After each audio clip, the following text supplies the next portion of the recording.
We represent 5 million Illinoisans on this side of the aisle. 5 million! And our bills are being ignored. I'm sick of it! An explosive speech Thursday from Springfield Representative Tim Butler, who represents the 87th District. The Republican even throwing his calendar across the House floor. He says Democrats are blocking Republican bills and he's fed up with it. News Channel 20's Jordan Elders working for you tonight with what Butler says that heated speech accomplished. That's right, Stacey. This all stemmed from a bill Butler is looking to pass. He says he feels it's being stonewalled. After tonight, the House will only be looking at incoming Senate bills, and he said that frustration just started spilling out.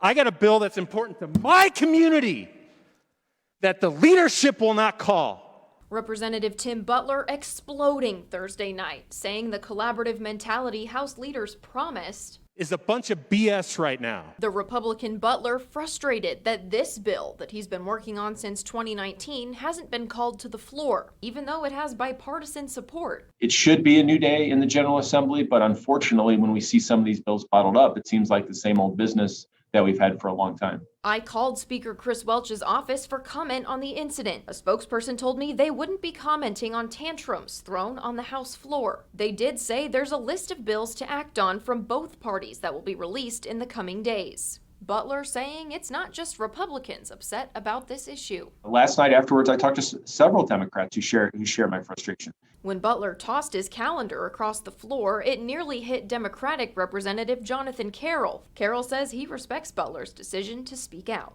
I think there's a growing frustration just when you work so hard on something and then, you have support and then it's not called. Carroll saying lots of Republican bills have been passed, but Democrats hold the supermajority, so it's likely they'll pass more. Did you accomplish what you set out to in making that speech? I think that's to be seen. If my bill gets called today, maybe the speech did it. If it doesn't get called, I'm going to continue to push for it. Could you bring your remarks to a close? Yeah, I think I just did. Butler confirms that Representative Carroll is okay, the two even poking fun at the situation on Twitter. Carroll actually autographed the calendar and gave it back to Butler, who says he will display it in his office. Live in studio, I'm Jordan Elder, News Channel 20. Thanks, Jordan. Now, the speech reminded some of a similar outburst back in 2012. Former Representative Mike Bost throwing a stack of papers, frustrated with the power of former Speaker Michael Madigan.